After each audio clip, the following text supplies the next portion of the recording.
Welcome to Outrage Science Bites, where we drill down on the science behind outrage, polarization, and media in bite-sized episodes. I'm your host, David Beckmeyer, and this week's theme is the role of media and social media, and how it plays a pivotal role in stoking outrage. Today's episode focuses on disinformation and outrage, how false information stokes the flames. Disinformation is not just false information, it's strategically harmful. It misrepresents reality, misleads people, and crucially, it often plays on our emotions. In this episode, we'll hear from three experts, each shedding light on different aspects of how disinformation fosters outrage and division. Let's start with our first expert, Rietzart Reimann. Rietzart studies social epistemology and has extensively examined disinformation and its psychological impacts. In this clip, he explains why disinformation is such a dangerous force, particularly how it can manipulate people's emotions and make them resistant to facts. When it comes to a lot of disinformation, but sort of the disinformation associated with outrage in particular, is that it's really not even about whether the facts are wrong or right? So you can give all kinds of accounts that don't even use false facts at all, but nevertheless severely misrepresent the state of the world. And what you're usually misrepresenting is the moral character of your political opponents. And that sort of has two effects. One is that it sort of moves the discussion entirely beyond fact, so fact-checking is beside the point. And the other thing is that it really gives it this moral charge, and the implications of that are that people are going to become very emotionally invested because we invest our moral beliefs with strong emotions. And these are the sorts of emotions that'll both make you more resistant to accepting counter-evidence to your beliefs and also more hostile towards people who hold different beliefs to you. As Rietzart explains, disinformation attacks not just facts, but the moral character of political opponents.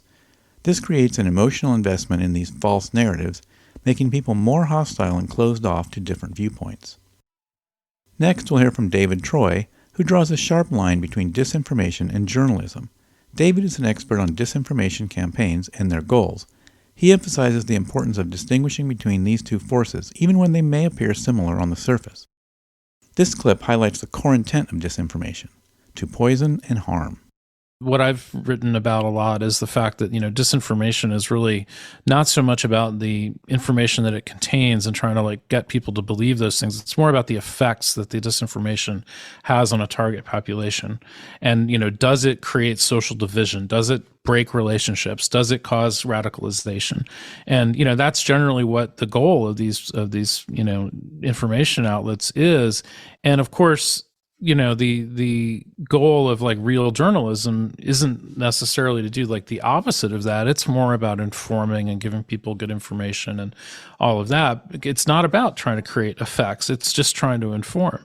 So the fact that you have this one thing, disinformation and fake news and whatever, that's trying to actively have effects and harm people, and then you sort of compare it to a thing that's, ostensibly it's opposite, but isn't actually it's opposite in that regard, and that it's not that it's true, it's that it's not trying to harm, and that's it's so just unintuitive for people to think about, because as you say, it all comes kind of wrapped in the same kind of clothing. And so you kind of think, oh, well, these are just two of the same thing with different attributes, but they're really quite different.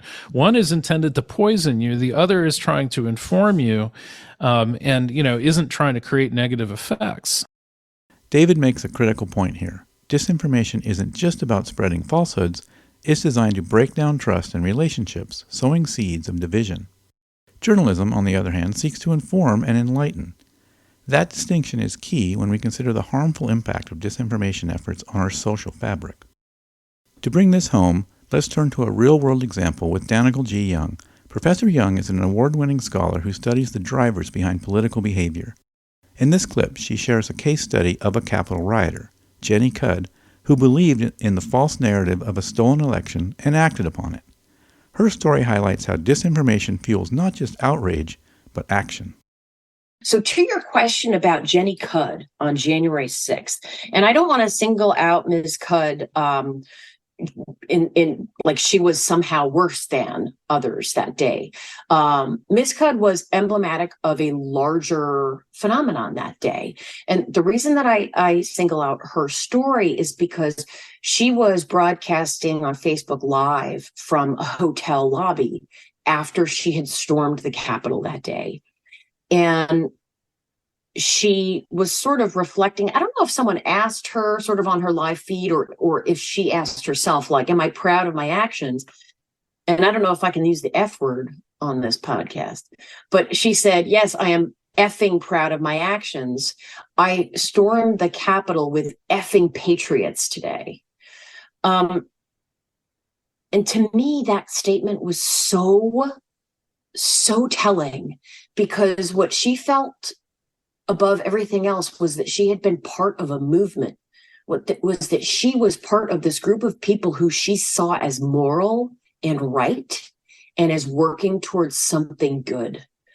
And I thought that I had chills when I saw it. She was crying. She was throughout the thing. You could tell that she was really moved by this moment. The big lie was so dangerous because, number one, Donald Trump and conservative media outlets had primed audiences for it for months, saying that if I lose the election, it's because it's been rigged. The only way I can lose is because it's been rigged. So by offering that up and by saying the only way I could lose is if they cheat, then he lost, therefore they cheated. Now I comprehend it. And also talking about allegations about how mail-in ballots are more fraudulent, which is false, empirically false. But that also offers his supporters a way to comprehend, how did the results end up looking like they did? Oh, it's fraud from the mail-in ballots. The control piece here was really, it ended up being enacted very clearly. The control piece was, come to the Capitol, it'll be wild. So people went to the Capitol and they felt that they had a mechanism of control in the form of disrupting the certification of the electoral vote count. They had a mechanism of control. And it was, Mike Pence decides that, no, this is not how the result of the election looked. They had control in the form of, what was the chant? Hang Mike Pence for not doing the bidding. Those were mechanisms of control based on how they comprehended this moment. In the community, when I think about the images of that day, and I think about, the symbolic clothing and the flags and the hats, and it was very much an identity-based movement. It was, here we are, we're all part of the same thing together. And in that community was a community of effing patriots, right? So to me, that moment really just exemplified these three motivations and how they can be enacted in ways that are especially catastrophic. Jenny Cudd's story shows the chilling consequences of disinformation. It's not just about beliefs, it's sometimes about mobilizing people to take dangerous action. The Capitol riot is a stark reminder of what happens when a disinformation campaign finds its mark. Thank you for tuning in to today's episode of Outrage Science Bites. We've explored how disinformation stokes the flames of outrage, driving division and even violence. Be sure to subscribe and join me tomorrow as we continue our deep dive into the role of media and social media in shaping our emotional and political landscape. Until next time, stay informed and stay curious.